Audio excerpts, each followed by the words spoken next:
اب ضرورت ہے وحدانیت کی، جس کا منبع اور مخرج روحانیت ہے۔ اس کے بغیر امن عالم کا حصول ناممکن ہے۔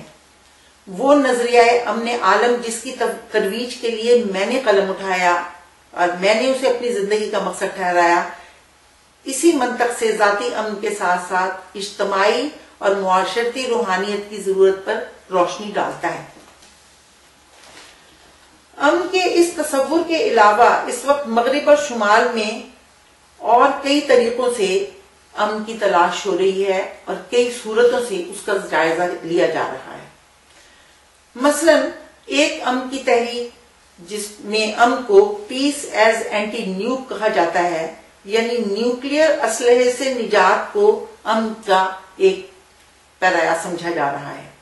اس تحریک کے برداروں میں سے کچھ تو صرف تابکار اسلحے کو امن کے منافی سمجھتے ہیں، مگر عام اسلحے کے استعمال اور قومی تحفظ کے نام پر خون ریزی سے روگرداں نہیں ہیں، اور کچھ لوگ ہر قسم کے اسلحے پر پابندی عائد کرنا چاہتے ہیں اور اسلحے کے استعمال کے علاوہ تابکاری کے عمومی اثرات سے خائف ہیں۔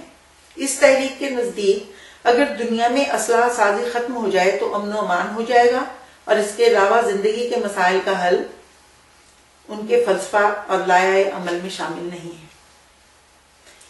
ایک دوسری صورت پیس ایز اینٹی وار یا پیسیفزم ہے، یعنی جس کا اردو ترجمہ کچھ یوں کیا جا سکتا ہے کہ امن بصورت نفی حرب۔ اہل فکر و عمل کا ایک طبقہ ہر قسم کی جنگ کو امن کا منافی قرار دیتا ہے۔ ان کے خیال میں اگر دنیا کے تمام ممالک ہر قسم کی جنگ سے توبہ کر لیں تو دنیا میں امن ہو جائے گا۔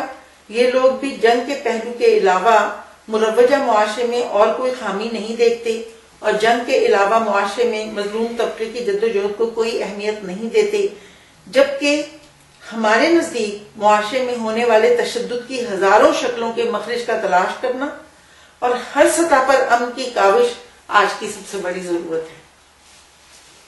ایک تیسری تحریک یا تیسرا امن کا ایک جو تعارف ہے وہ peace as absence of structural violence کے نام سے پیش کیا جاتا ہے۔ یہ لوگ غربت، بھوک اور بیماری کو دنیا کی سب سے بڑی لعنت سمجھتے ہیں، اور یہ سچ ہے کہ دنیا میں ہر سال 1.5 کروڑ بچے صرف بیماری اور بھوک سے مر جاتے ہیں۔ وہ دنیا جس میں یہ ہو رہا اسے پرامن کیسے کہا جا سکتا ہے؟ مگر اس طبقہ فکر کی توجہ اس بات پر نہیں ہے کہ ان لعنتوں کا اصل لامت نہ ہی صنعت و حرفت اور ٹیکنالوجی کا بے جا استعمال ہے۔ نظام صنعت کا تنقیدی جائزہ نہ لینے کے باعث امن کا یہ تصور بھی ادھورا ہے۔ امن کا ایک اور تصور peace as absence of violence to nature ہے، یعنی امن بصورت عدم تشدد برائے فطرت۔ یہ تحریک مغرب کی اہم ترین تحریکوں میں شامل ہے۔ اس کے مطابق موجودہ سائنس اور ٹیکنالوجی کے ظالمانہ اور بے جا استعمال کے نتیجے کے طور پر کرۂ ارض کی فضا، ہوا، پانی اور زمین سب موت کا شکار ہو رہے ہیں۔ آج کا انسان زہریلی ہوا میں سانس لیتا ہے، گندا پانی پیتا ہے، تابکاری کے اثرات کے نتیجے میں کینسر اور اخلاق باختگی کی وجہ سے ایڈز کا شکار ہو رہا ہے۔ قدرت کو ایک مشین مان کر اس پر قابو پانے کی کوشش کرنے والا انسان ایسی لعنتوں کا سامنا کر رہا ہے کہ اگر اس نے اپنے موجودہ طریقہ کار کو یہ قلم موقوف کر کے فطرت سے ہم آہنگی کی راہ نہ اپنائی تو مکمل طور پر تباہ ہو جائے گا۔ ہمارے خیال میں اس وقت سب سے زبردست تحریک جو ہے وہ انوائرمنٹلزم کی تحریک ہے، جس کا یہ میں ذکر کر رہی ہوں۔ ان تمام تحریک اور نظریات کو اگر دیکھا جائے تو یہ امن کے مسئلے کا صرف جزوی حل پیش کرتے ہیں۔ ضرورت اس بات کی ہے کہ ان تمام اجزاء کا آپس کا تعلق ڈھونڈا جائے اور ان تمام مسائل کے مخرج کی نشاندہی کی جائے اور ایک ایسا مکمل حل تلاش کیا جائے جو منطقی طور پر جزوی مسائل کا سدباب کر کے کلی طور پر امن قائم کر سکے۔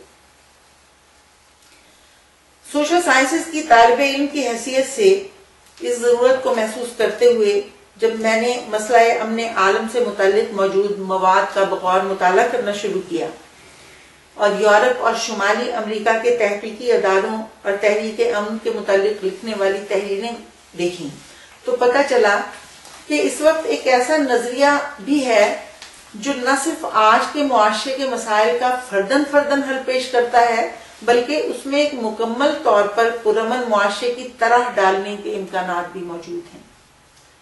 اس نظریے کی پیشکش انٹیگرل پیس پیراڈائم یعنی امن کے جامع نقطۂ نظر کے نام سے کی گئی ہے، اور جس ذہن رسا اور قلب سلیم کی شبانہ روز محنت اور تفکر کا نتیجہ ہے، سرزمین ہند کو اس ہستی کا وطن ہونے کا شرف حاصل ہے۔ میرا اشارہ جناب پروفیسر ڈاکٹر مدن ہانڈا میتریا کی طرف ہے، جو 25 سال یونیورسٹی آف ٹورنٹو کینیڈا کے عظیم تحقیقی ادارے میں تعلیم و تدریس میں مشغول رہے۔ وہ مشرقی فلسفوں پر گہری نظر کے ساتھ ساتھ مغربی علوم خصوصاً علوم معاشرت اور معاشیات پر مکمل دسترس رکھتے تھے۔ نظام سرمایہ داری اور نظام اشتراکیت اور بین المعاشرتی موضوعات ان کے خصوصی میدان رہے ہیں۔ شمالی امریکہ کے سرمایہ دارانہ ماحول میں وہ نظام اشتراکیت اور بین المعاشرتی موضوعات کی تدریس کے اولین بانیوں میں سے ہیں۔ وہ ہمہ وقت بدلتی زندگی کا بغور مطالعہ فرماتے تھے، اسی لیے بدلتے ہوئے مسائل کی نقاب کشائی، ان کے حل کی نشاندہی بڑی چابک دستی سے کی۔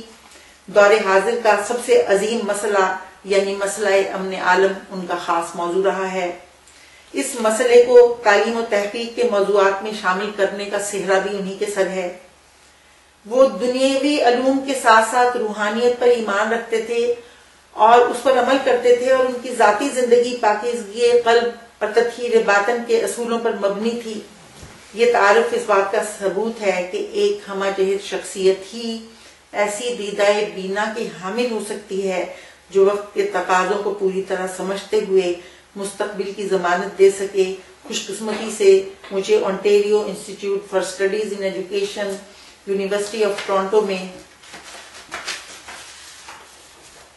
کینیڈا میں جناب پروفیسر مدن ہانڈا میتریا کے ساتھ 1981 سے 1990 تک مسئلہ امن عالم کے مختلف پہلوؤں پر تحقیق کا موقع ملا۔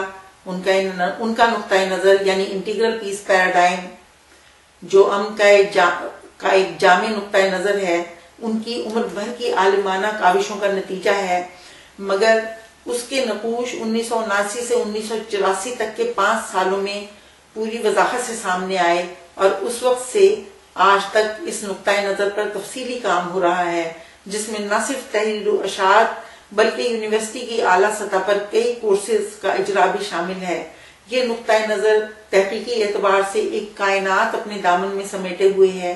میری ذاتی تحریک کا موضوع اس نظریے کا صرف ایک جزو یعنی تحریک و تدریس برائے امن عالم تھا، اور اب بھی ہے۔ یورپ اور شمالی امریکہ میں اس تحریک کے ابتدائی نقوش متعین ہو رہے ہیں۔ اس عمل میں world university of peace Toronto Canada نے بہت ہی اہم کام کیا۔